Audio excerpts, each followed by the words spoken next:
this is Peony from the Yomogi house. Can you see me? Today I'm going to make mugwort candy. This is my mother's recipe. Of course I tweaked it again only because we don't have the exact same ingredient, one of them. Actually, this is just 3 ingredients and it is mugwort. This is mugwort. Mugwort is an herb that grows wild. If you plant it in the ground, it'll take over. And that's exactly what I did. So I became a mugwort farmer. And from this, I make all different kinds of medicine and body products. And you can cook with this, take a bath in it, and drink it as a tea. And you can smoke it and smudge your house with it. It is just a universal plant. You can get 100 medicine from one plant. Isn't that amazing? I call it my 99% human plant. Just lacks consciousness. Okay, so this is mugwort, and I'm going to use the dried mugwort. So how do I dry it? Of course, you have to it takes like about 6 weeks to dry completely. Once it's dry, it looks like this. Okay, and then I strip the leaves from the stem and then strip it further again, and then I mix it into a fine powder. You could use a food processor, or you can use a suribachi mortar pestle, and then you have to sift it. And the reason why I do that is because I make moxa, which takes 3 years to cure. So moxa is an acupuncture it's an herb that you put on your acupuncture points to get your meridians flowing when it's all stuck somewhere. It's got a lot of pollen flying all over the place. Oh, and when you work with mugwort, wear a mask because it has got a lot of pollen. And once it gets into your lungs, oh, you just kind of like can't stop coughing. So once I get all the fiber separated from the leaf matter, the fiber is the part that I use to make moxa with. And then the leaf matter is just too good to throw away. So this is the leaf matter here. Look at how pretty and powdery it is. So that's what we're gonna make candy with today. You can also, make tea with this, and you can make pancakes with this. Mugwort pancake is delicious. This one's already too old, so you want to get the one that's just coming out in the beginning of springtime. And later on during the summer solstice, I'm gonna have summer solstice mugwort tips that I sell as mugwort tea. This is the tips right here. And during the summer solstice, it's gonna go right up, straight to the moon. So, the 3 ingredients I have is powdered mugwort,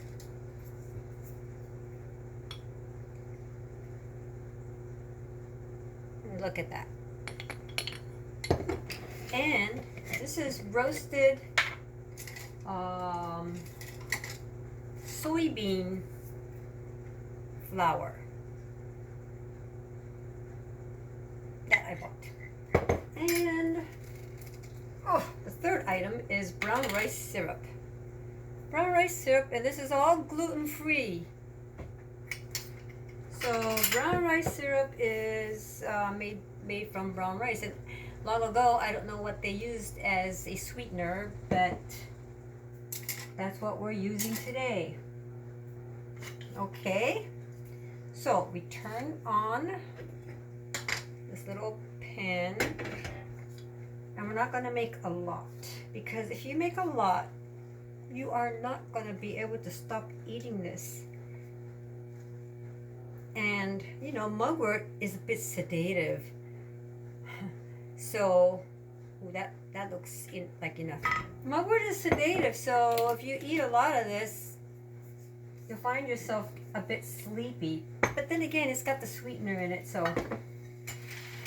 Now while that's melting, I will put a little bit of soybean flour on a plate, because this is where I'm going to do my cutting. Okay. Oh, it's heating up. All right. Turn it down so we don't burn it. Now the mugwort powder is raw powder, so you can cook it a little bit, and of course there's no measurements. You just gotta go with however you feel. The last time I put about 2 tablespoons and it was so strong and yet so good. Okay, you're gonna melt it like that, cook it up a little bit because this is raw.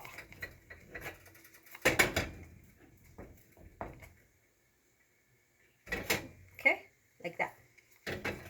And then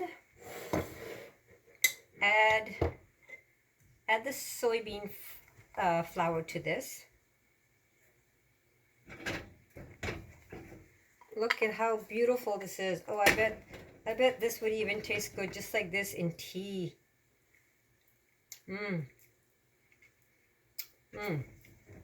Oh my God, that is just delicious, just like that. Okay, that's all nice and melted. So I put 1 spoon of this powder, and let me try half first. This is not an experiment. I made this many times before, but I never took measurements, and so you just kind of like have to go with your intuition, your cooking intuition. Okay, so now the color gets really dark. I'm gonna go for it and just add, you know, 2 of those. And when this dries up, it gets hard. And if you leave it for a whole day, it gets really hard. It's sort of like Japanese, it's sort of like taffy.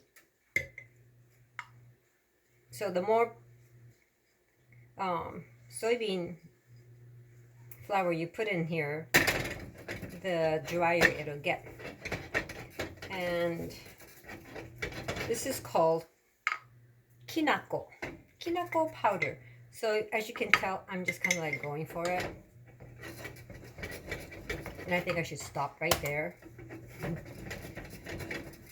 Okay. And that's kind of like what it looks like. Candy, mugwort candy. Woo. Okay. So you get your plate ready, because this is where you're going to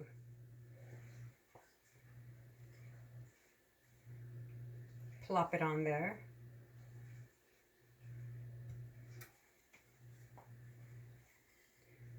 Now you have all that left over. You don't want to waste that. So you can pour hot water in there and make a tea. We don't waste anything. All right. And just coat it up. And remember, this is extremely hot. So let's just flip it over, coat the other side.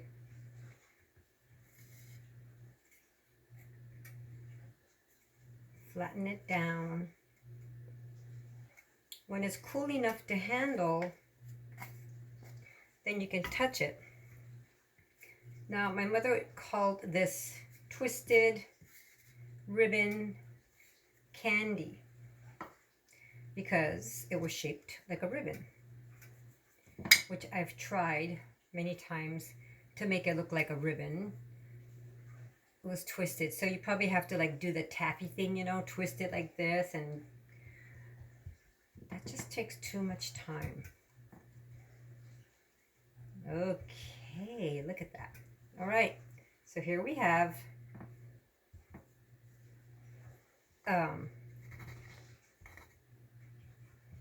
thinned out. Now I'm not going to turn it into a ribbon, or I'm not going to twist it into taffy, because like I said, it's too much work, and it all goes in your mouth and it all tastes the same. So I'm going to make it easy and cut them in little square pieces, sort of square. You could probably even use like a cookie cutter, a small little cookie cutter. They're actually not really cookie cutters. They are little vegetable cutters. Those will look really pretty.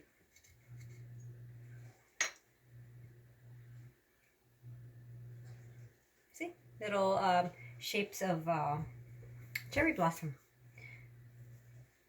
But then you'll have leftover stragglers that you'll have to eat. Okay. So it's already starting to get really hard.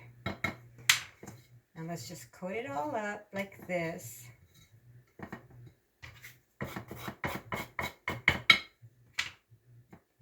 And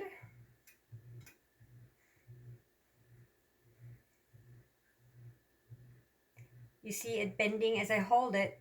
When it cools down, you'll notice that it gets really hard. So I will pause the video and come back in about an hour and show you